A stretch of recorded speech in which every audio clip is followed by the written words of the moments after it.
Part 1. You will hear a conversation between a customer and a moving agent. First, you will have some time to look at questions 1 to 6.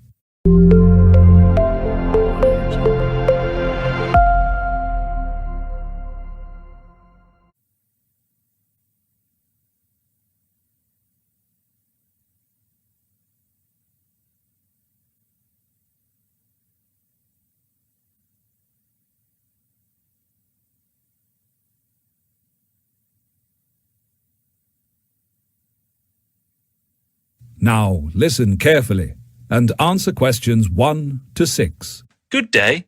You've reached Waikato Swift Removals. How can we be of service? Hello. I don't know where to start. My situation is just so frustrating. I see. If I were to guess, I'd say you're relocating, and it seems like an impossible task to you. Spot on. I'm moving from New Zealand to Canada this month, and there's so much stuff that I absolutely need to bring along with me. You've called the right place. We specialize in such things, but we'll need to know a few details to be able to help you. Let's start with your full name and your phone number. It's Ruby Thompson, and you can reach me at 02637 99785. If I'm not available, you can leave me a voicemail and I'll call you back as soon as possible. Very well. We'll also need to know the pickup location. Will it be in the Waikato region? Yes, I'll have my things prepared for pickup at 119 Avalon Drive.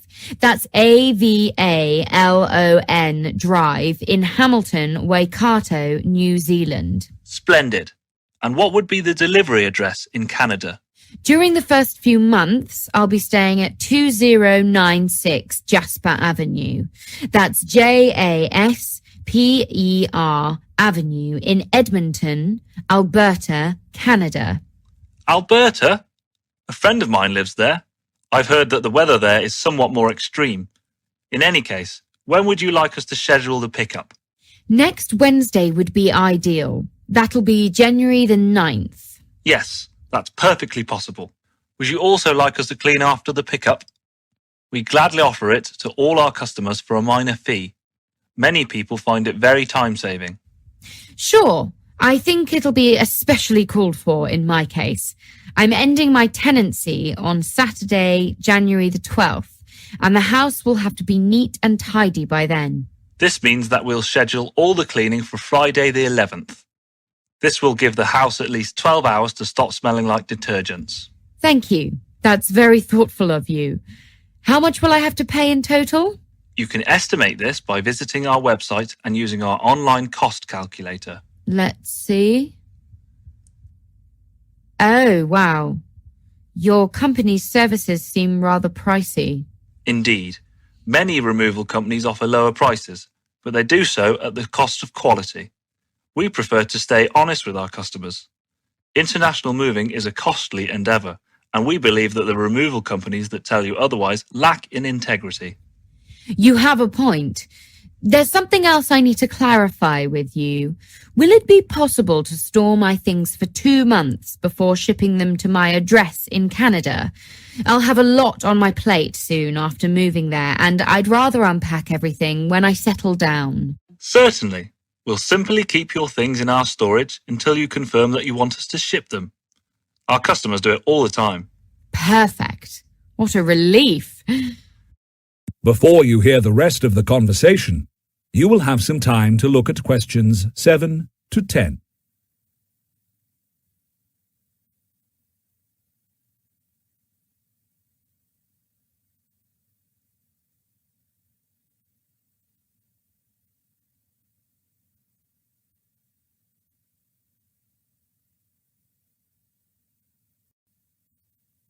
Now listen and answer questions 7 to 10.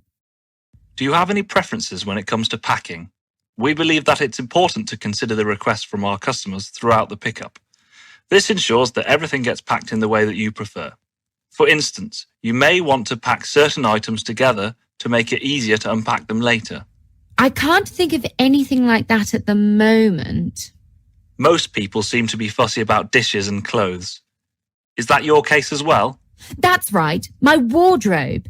I'd appreciate it if you could pack my clothes in a way that is easily accessible. Understood. We'll be sure to pack all your clothes in what our company refers to as at-hand package. Will there be any other requests? Yes, my coffee maker is worth special mentioning. It was one of the few belongings that my great-grandparents took with them when they moved to New Zealand. As you can tell, it holds special importance for my family. Fascinating. Because this coffee maker is so valuable to you, we'll store it along with other high-value items that you have. Speaking of which, I've a collection of family photos that will need careful handling. All these photos have been backed up, so there's no need to place them along with valuable items, but I would prefer them to be packed together with my personal things. I understand completely. We'll put all your family photos in your personal container. Will you be specifying any other preferences? Yes, one more thing. I've an expensive computer that I sadly can't take with me. It's brand new and it has cost me a pretty penny. I'd love for it to go into high-value items as well, although I'm afraid it's too bulky for this category. No worries. This section with all your other high-value items will certainly fit your computer in. We'll also label it as a fragile item. Thank you. That'll be it. Will you be able to provide me with a list that mentions where everything is packed? Of course. We make such lists for all our customers. They make unpacking a lot less stressful. Indeed. You're very thorough. We try our best. It seems that we have covered all the bases, and everything is ready for us to begin moving your things as we have discussed. I'm so relieved now. I'll just take my luggage and be on my way to Canada. You can rest assured that your things will be safe with us. We wish you a safe journey. I certainly count on that. And thank you very much. Bye. Goodbye. That is the end of part 1. You now have half a minute to check your answers.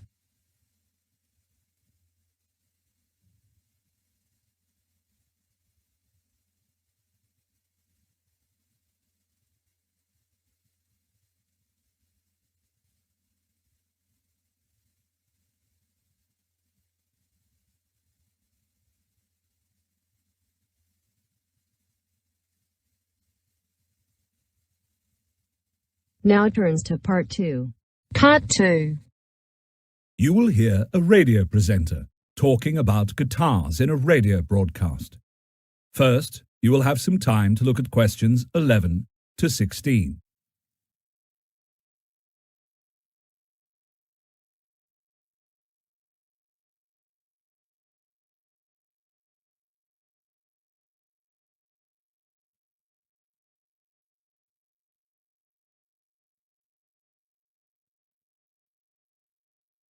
Listen carefully and answer questions 11 to 16.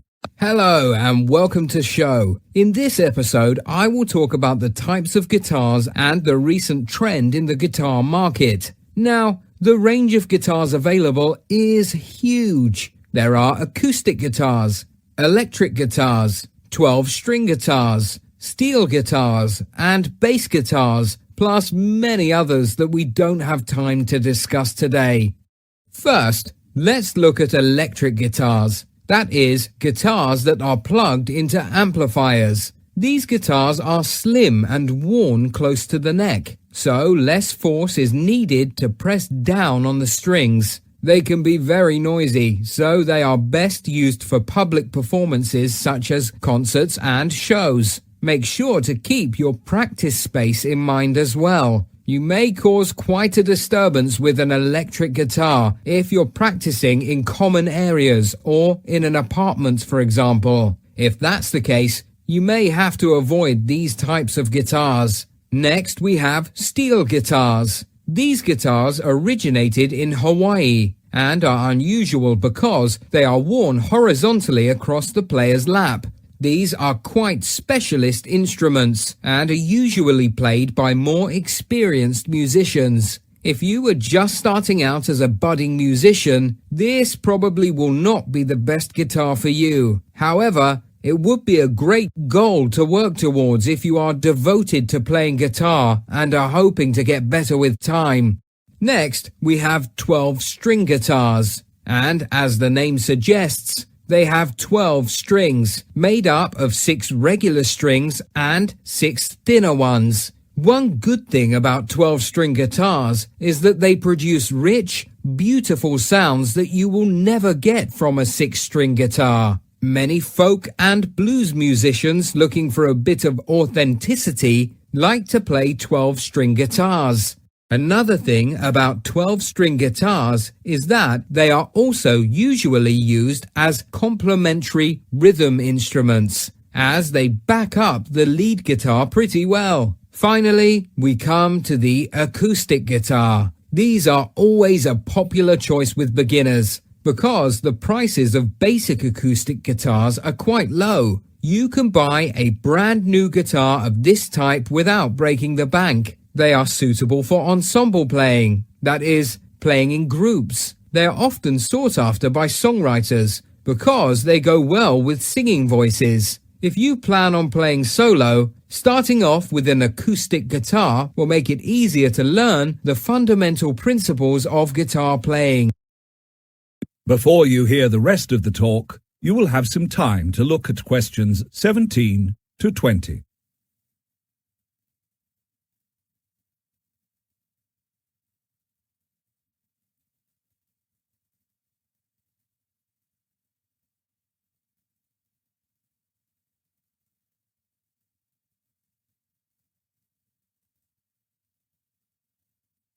Now, listen and answer questions 17 to 20. Now, guitar sales are experiencing a sway from retail sales to online sales. Online guitar retailers are growing by leaps and bounds. Over 50% of guitars sold through a variety of sources are being bought on the web. Physical retail stores, on the other hand, are experiencing a decline in sales. A report from research firm IBIS World shows consecutive growth of total markets in the last 5 years. Even if today's music fans are more likely to worship pop stars and rappers over their parents' guitar heroes, there's little to indicate that the guitar's reign is over. And there might actually be more to show the opposite. It's true that 6-string guitars have stumbled a bit in popularity, but electric sales rose more than 10% between January 2018 and January 2020. Sales of acoustic guitars have soared in the last 5 years, thanks to the abiding popularity of the instrument in country music. Now, in terms of consumer groups, half the guitars every year are bought by first-time players, 90% of whom abandon the instrument in the first year. The 10% who stick with it, on the other hand, are willing to shell out as much as $10,000 on guitars and other accessories over the course of their life. This makes education a new area ripe for potential, as it will get people to buy guitars and actually stay with them. Another trend is that 50% of new guitarists today are women. More companies have been seeking out relationships with female artists and have highlighted women in marketing campaigns. Okay, so that's about all the time I have for today. So, thank you very much for listening. That is the end of part 2. You now have half a minute to check your answers.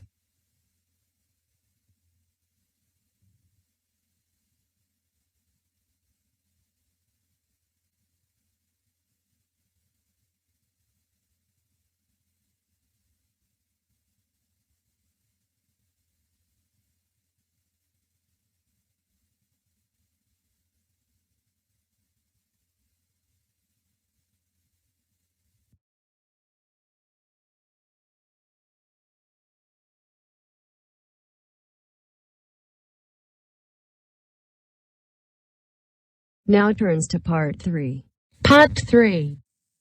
You will hear a conversation between two students who are discussing their university assignments.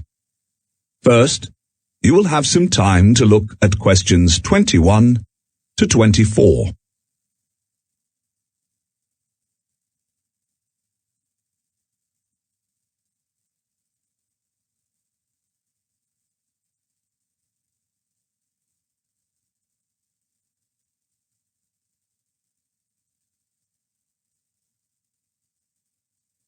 Listen carefully and answer questions 21 to 24.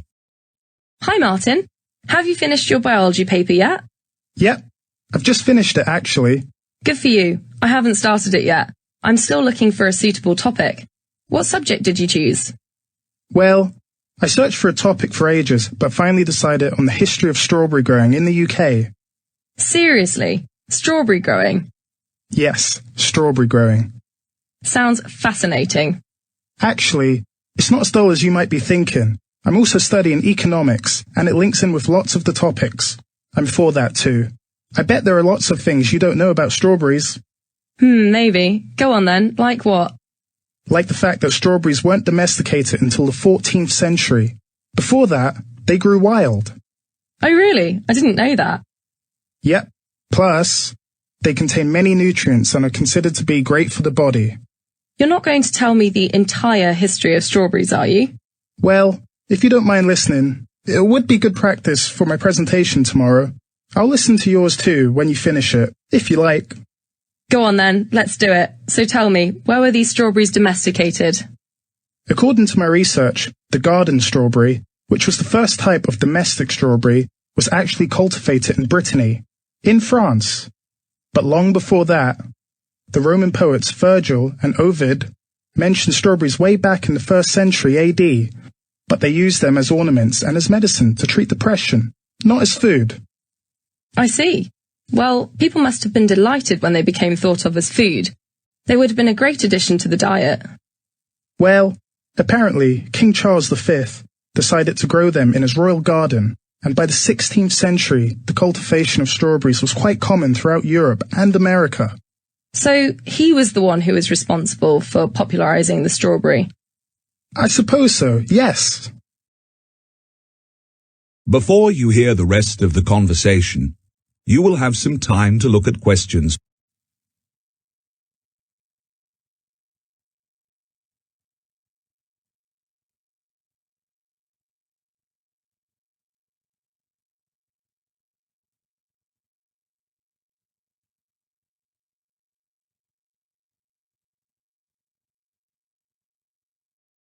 Now listen and answer questions. But isn't the UK too cold for growing strawberries? Well, it's true that the temperatures here can get quite low, so strawberries usually have to be grown under glass, otherwise they wouldn't survive the frosts. Are they hard to grow? Yes and no. I suppose. If you wanted to grow them for yourself in your own back garden, it wouldn't be hard. But to grow them commercially and make profit from them, you have to do a lot of planning. You see, strawberry plants start to decline in productivity and fruit quality after only 2 years and have to be replaced, which can be expensive to the grower. Right, so how many strawberries will grow per plant under good conditions? It depends. On average, maybe 150 grams of strawberries per plant. It could be more if the conditions are perfect, even up to 400 grams. So what are the perfect conditions? Well, strawberries like to grow in sandy soil, and they need plenty of sunlight. Ah, I see. So that's why I always find grains of sand on the strawberries I buy in the supermarket. Yes, that would explain it. That's interesting. If you plant them in sandy soil and give them plenty of water at the start of spring, they should be quite big by the end of summer. If there's a particularly cold winter, then fruit farmers have to cover the plants with plastic sheets to protect them from the frost. If you ever visit a fruit farm in the UK, in the winter, you'll see greenhouses full of strawberry plants covered in plastic. Interesting. But what I always wonder about is how they stop the strawberries from going bad before they reach the supermarkets. Well, the strawberries are usually picked while they are still green, before they are ripe and ready to eat. Once you have picked a strawberry, it stops growing, but it continues to ripen, so by the time it reaches the supermarket shelves, it is usually turned red. Ah, I see. And does the UK export lots of strawberries overseas? To Europe or Asia, for example? Actually, no. We import most of our strawberries from Spain and Egypt. And more recently, from China. Most of the strawberries grown in the UK are also sold and eaten here in the UK. Well, thank you for all that information, Martin. I'm sure your presentation will go well. You seem to have done lots of research on strawberries. I really hope so. I need the marks to bring my grades up. That is the end of part 3. You now have half a minute to check your answers.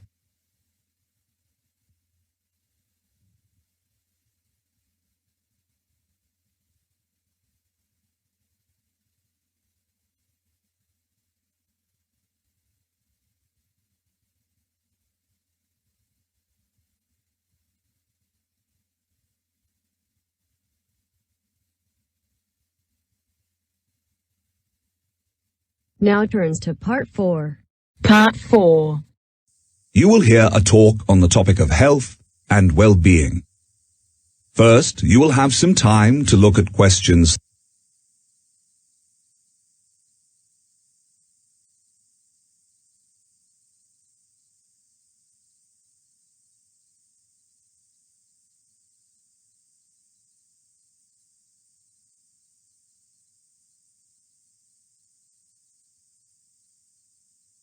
Hello everyone. Welcome to this morning's lecture on the subject of health and well-being. This is one in a series of lectures organised for us by the Students' Union with the aim of advising you, our students, on how to stay fit and healthy at the same time as studying and playing hard during your university experience. It is my pleasure to welcome Daisy Cadigan to the stage. Daisy is a professional dietitian and has very kindly made time in her busy schedule to talk to us today. Welcome, Daisy. Thank you very much, John. It's a pleasure to be here with you all today. Now, for many students, being away from home for the first time, making friends and finding their way around a new city and campus can be a big upheaval. And it's no surprise that many feel too stressed to take good care of their health. My main theme today is how to eat healthily on a budget. When your diet is well balanced, you get all the vitamins and minerals you need to function effectively and lead your daily life without stresses or exhaustion. But sometimes, even when you eat the right healthy food, you don't benefit from all the nutrients because of your cooking method. Now, if that is the case, rather than rushing out to buy a tub of vitamin tablets, it's much more effective to take a good hard look at the food you are putting in your mouth and how you're cooking it. Let's look first at vitamins. What are they? Well, basically, they are essential in very small quantities to keep us alive. There are 2 types. Fat-soluble vitamins that can be stored in the body for some time, and water-soluble vitamins that are lost from the body quite quickly and need to be regularly replaced. The best way to ensure you have enough vitamins in your diet is to change your eating habits. That means no more junk food or takeaway meals. You need to plan your meal schedule so that you are eating a wide variety of foods, including 5 portions of fruits and vegetables every day. The vitamins in fresh food deteriorate quickly, so you need to shop every 3 days at least for fresh produce. And store your purchases in a cold, dark place, as this is the best way to preserve the vitamin content. Now, I'm sure you've all seen the healthy eating pyramid before, but let's take another look at it now. So basically, the foods at the top of the pyramid are the ones that you should be trying to avoid as much as possible. So these are the unhealthy, but sadly delicious foods like fats, sugars, and salts. In the middle of the pyramid, you can see foods that can be eaten in moderation. So perhaps a few times per week, but not on a daily basis. This middle group includes dairy products, meat and fish, nuts, etc. Finally, we have the biggest group of foods at the bottom of the pyramid. These are the foods that we can eat lots of because they are good for our health. So here we can see fruit, vegetable, and bread. So as you can see, this pyramid is a useful reminder of how to plan your diet, and it's a good idea to remind yourself of it before you head out to the supermarket. That is the end of part 4. You now have half a minute to check your answers.